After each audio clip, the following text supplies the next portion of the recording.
Victoria 3 is here, and with it comes a whole load of complexity. In this video, we're going to take a deep dive into some of the earlier sections of the game. In fact, the very first year or so. How do you begin a game of Victoria 3? What are the vital moves you should make in the early stages to set you up for success? Hopefully, this video will guide you through all of that and answer some of your many questions on how to play Victoria 3. Welcome to another Victoria 3 tutorial. My name is JumboPixel. If we haven't met before, consider subscribing and joining us for more content just like this on all kinds of strategy games. And without any further ado, let's jump straight in. As a middle-of-the-road regional power, I think Persia is a fairly good-sized nation to explore. Not too big, not too small, and we can do most things with it. The first thing that you'll notice when you jump into a game are some glaring things at the top of your screen. We can relatively easily dismiss these, actually. The first one will probably be that you need to research something. Here, my general advice, to keep it brief, is that the production lines here are very good. The military and the society ones are too, don't get me wrong, but you can't go wrong with clicking in here and researching something like intensivizing your agriculture, or maybe mechanized tools through to railways, these necessary things to developing a nation. The other thing that you'll want to monitor, not just at the start, but throughout the game, will be your situation log, Captain, up here in the top. At the moment, it's telling me I need to build something and that my taxation capacity isn't good enough.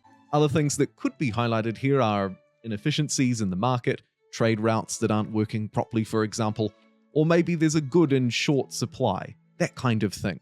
It also doesn't hurt right at the start to at least hover over your flag in the top left, if not click into it to get a little bit more information around the size of your army, the standard of living of your populations and the standard of living that they expect, how powerful your economy is worldwide, and also the current interest groups that make up your government. These interest groups and their relative clout or power will determine effectively what laws you can pass, and keeping them happy will be required in order to avoid some kind of revolution. So from the very beginning, it can be a good idea to glance over here and get a feel for, relatively speaking, how strong and wealthy you are, and also the kind of people and diplomacy that currently makes up your nation. Before diving in and exploring the honestly, what I genuinely think is a pretty nice looking map, considering it's the entire dang world in a simulation, we should zoom back out and get a feel for where we sit in the world, because of course this isn't just a game about us. There are many other players here. My goodness, are there many other players? I like to navigate down to the lenses down the bottom here. They're all very useful actually throughout the game. The production lens, of course, will help us find what kind of resources we can mine or produce. It'll also help us with other things. The political lens can do similar things with buildings. We can also enact decrees, these kind of one-off actions like enlistment efforts on territories. But for this video, we're focused on the beginning, on how to set up a nation. And it's for that reason that I think the diplomatic lens is most useful. Clicking it will immediately give you a sense for who your friends and enemies are. Moving to the diplomatic plays section, you can also establish the wider areas of the map, the world. These wider areas may be part of your personal goals. You might want to stretch out and conquer or take them peacefully. But also, you can move to the diplomatic actions screen and get a feel again for who our friends and enemies are. I bring this up a second time because this one will be pretty important to determine what way you may wish to expand, or where threats may arise. A useful thing to consider as we move in closer to build our nation. Next, if I don't already know, I like to get a feel for what my country actually looks like. Is it mountainous like this, difficult to navigate or fight through? Maybe I'm interested in clicking in on individual territories to get a feel for the population within them. Maybe all of my people live in the north and, relatively speaking, no one lives in the south. Maybe infrastructure is particularly weak, or taxation capacity not good enough in a certain area. I can look into things like this on this terrain view, and it can be useful if you're just, like I say, a little unfamiliar, need a bit more certainty. When it comes to taking some first action as the game begins to kick off, construction might be your first point of call, and the other thing that will go along with that is balancing the books. Some nations will start off with wealthy treasuries, and others will start off very impoverished. The two most important things to understand here is the balance. In this case, we're in the green by £8,000, and then the gold reserves. These are indicated by the bar underneath the current balance. You'll see at the moment our gold reserves are fairly flush, about halfway full. If this completely fills up, we're actually at max, so I probably don't want to let that get too full, but it's always nice to have some money for a rainy day, of course. Navigating over to the left-hand side of the screen, or F2 to bring up the budget view, you can immediately take some fast action here to either lift up your balance if it's in the red, or maybe you want to build up your gold reserves. Either way, you can take some swift action. The ones that I would recommend are as follows. Firstly, taxation level. This can be reduced or increased, and you'll notice it makes a fairly significant difference. By increasing to high taxes, I can take my current balance, my change in revenue, from 8,000 to 13,000. Raise taxes again, and it adds almost another 4,000 to that total. That is an impressive shift. Note, though, that we'll lose legitimacy, radicalism will rise, and standard of living of our populations will decrease. This is generally speaking a bad thing because we'll be disadvantaged compared to everyone else in the world. Not only might that mean that our populations might look to leave and move to different states, but also they'll be more likely to rebel, less productive, and generally live worse lives. Lowering taxes, of course, can have the opposite effect. If you're looking to take a more deep dive look in at specific goods, you can also jump to consumption taxes. This is another favorite one of mine. We can tax the consumption of certain goods and services. You can also, of course, cater this to certain groups in your population. If you want to cater, say, taxes towards the wealthy, you might look to tax something like luxury clothes, whereas grain or services is, generally speaking, used by all, and so it'll impact all of your pops. The number of these consumption taxes that you can implement is restricted by your authority, and this can be gained by all sorts of different things, but it does depend on the type of government you are. If you're an authoritarian ruler, you'll have more authority than someone in a democracy, for example. Different technologies, buildings, etc. can help us increase or decrease our authority as well. In terms of specific consumption taxes, generally I'm looking at how much authority is going to make how much money.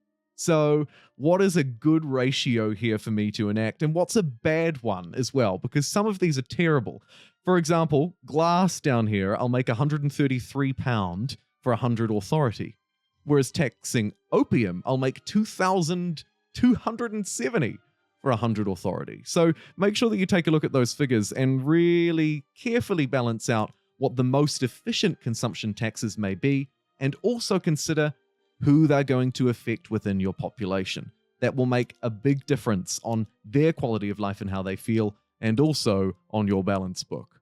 You can also look to slash expenses from the budget. This, of course, goes for any time throughout the game, not just the beginning.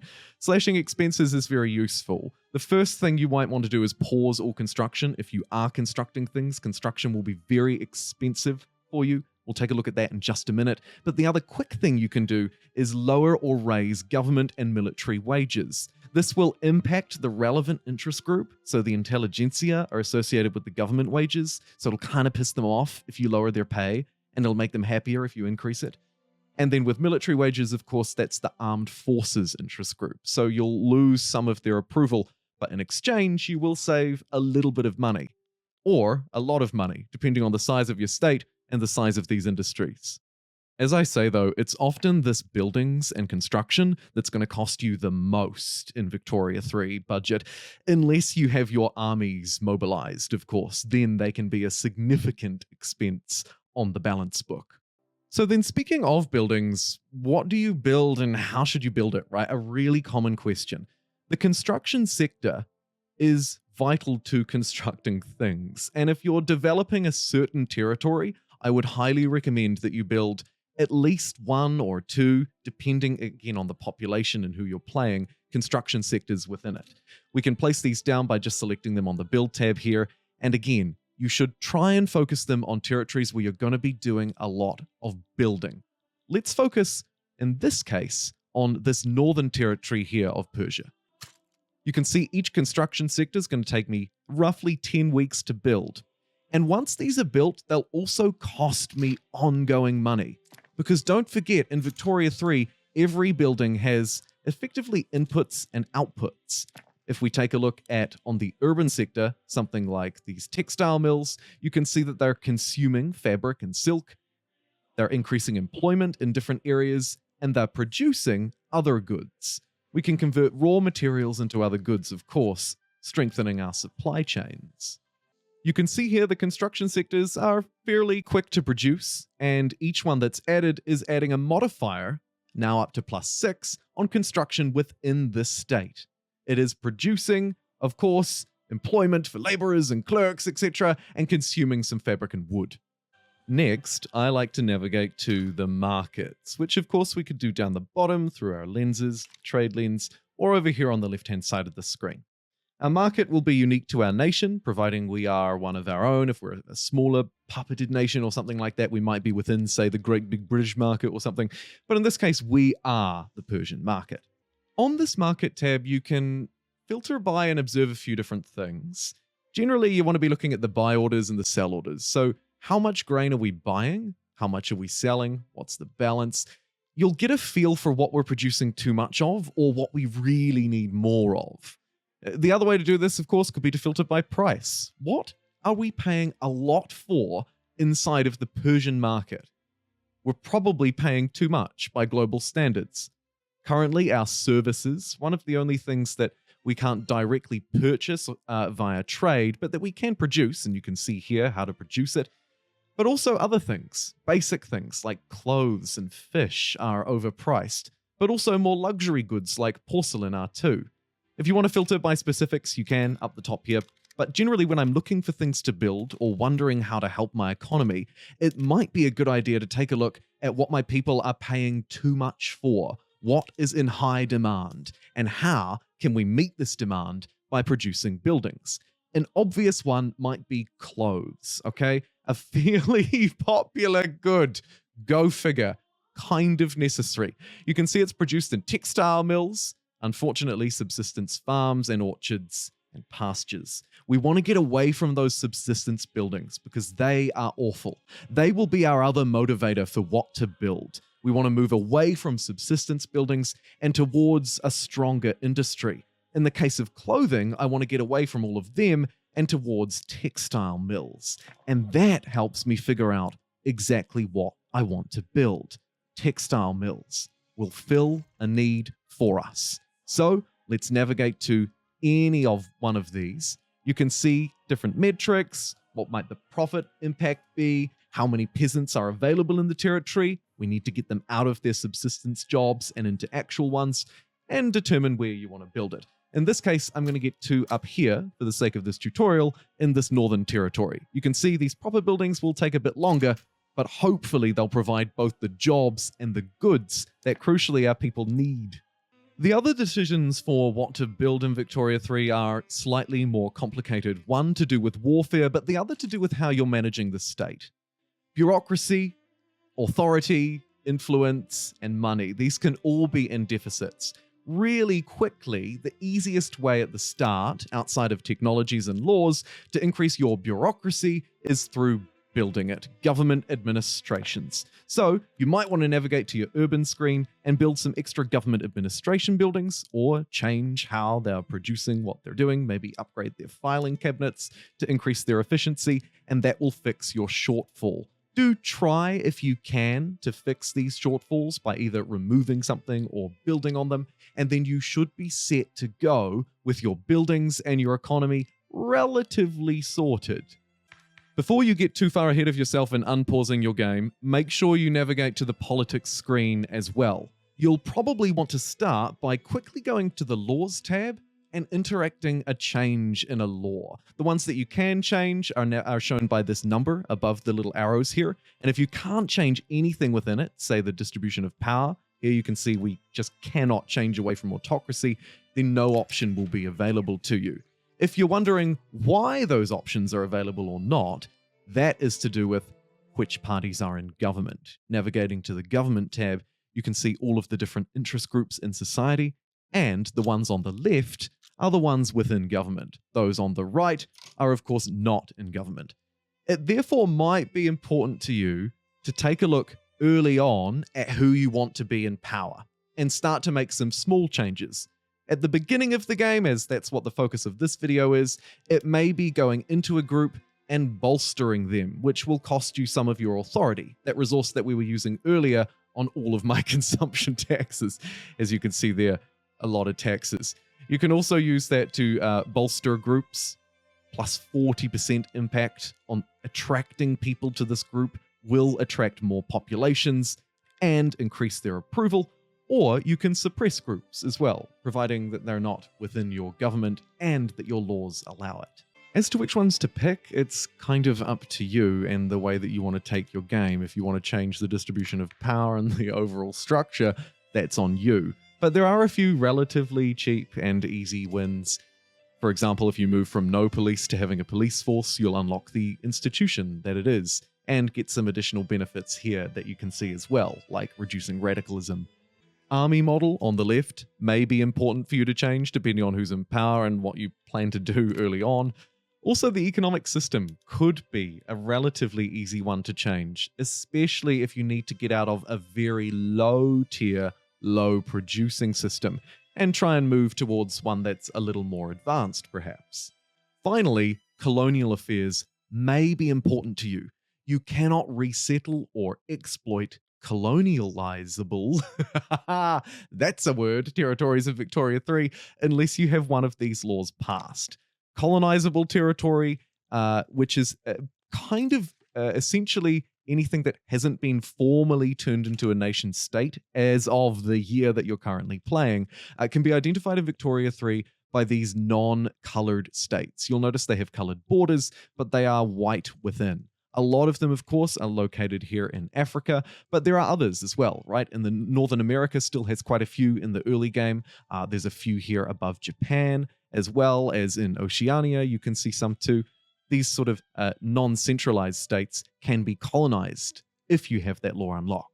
Navigating back to our diplomatic lens though, because of course to colonize a territory or really engage with the state that's within it, wage war on it in any kind of meaningful way, you're going to need to, as I mentioned at the start, have a declared interest in the territory. In this case, as Persia, I have one declared interest to play with because of the size and relative power of my nation, and at the moment it's assigned to this blue territory.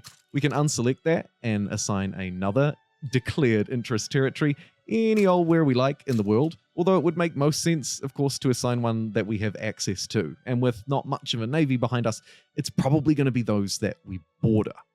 With an interest declared down here, I can now move towards more advanced diplomatic actions with these territories. In this case, I've selected this region because you'll notice that Oman has this little piece of territory that is, generally speaking, surrounded by me, Persia. So I might look to take that very early on and secure my borders. This then brings us back to our development screen as we talk about the last thing that you might want to check off as your early game preparations come to a close, and that is war. Do you have something to defend or fight for early on? If you're playing in Brazil or Mexico or the Ottomans, for example, you may be fighting conflict from the very early stages of the game. Building barracks here or expanding existing barracks will provide you with additional battalions that you can immediately use and assign to your generals. Your conscription centers will allow you to conscript your population and add additional battalions to your armies. To engage in any sort of more formal, serious diplomacy, we will need to select a nation, right-click on them, have our declared interest, and then we get access to a whole load of interesting things that we wouldn't have access to necessarily if we were engaging with a state much further away. This state here, you can see, for example, not a lot we can do with them. They don't share a diplomatic interest with us. As we move across the map, you'll notice it's much the same in many other places. You can see, can't really do a lot with Japan, nor can I do it with Tibet. However, those within my region, oh man, you won't believe this. Look at that. A load of different things become available to me. In this case, I want to take this territory back, so I'm going to select Conquer State. But we could also look to vassalize people, force their market open, and a whole load of other interesting diplomatic actions. Here, you might look to make friends or foes. You could improve relations with people, try to buddy up with them, work towards some kind of alliance. I would generally suggest doing this with at least one of a major power or similar ally in your region who could come to defend you just in case something goes wrong. It doesn't hurt to make a friend nearby. The other thing you could look to do, of course, is make an enemy nearby. In this case, I want to conquer a state from Oman, so I'm going to initiate that diplomatic play. And these diplomatic plays are probably the last thing that we'll cover off in this video briefly. I will have a full video on diplomatic plays coming out very soon on my channel. Do check that out. But initiating these plays will enable us to start a war. Although it might not always go that way, so sometimes I would encourage you to just try your luck. You never know what might happen, particularly if you're more powerful. The state may simply, as they have just done, back down and cede to you. In this case, Oman knew they wouldn't have a shite show of being able to defend it, and so I was able to literally just grab it. And there may be things like that available to you, so do check them right at the start. You might find yourself with a couple of extra territories than you thought. If it doesn't quite go your way, of course, you can head over at any point to the military tab, and here on your army tab, you can mobilize your generals, activate conscripts while at war, or at any point, as I was saying, recruit additional generals to your army bases. These will be able to command additional troops, or they'll take from existing battalions. And that is how I start off a game in Victoria 3. I have my basic resources stabilized, at least try and focus on the books. If your reserves are still full like mine are, it's time to get constructing. If not, it might be time to raise taxes and save some dollars for a rainy day. We familiarized ourselves with who we were, the diplomatic engagements and where our likely enemies or friends may be, and also some potential weak spots that we looked to shore up. We've got our construction sector and market working fine, and our diplomacy is ready as we move forward to maybe try and change our government and enact some different laws. Thanks so much for joining me. I'll see you next time.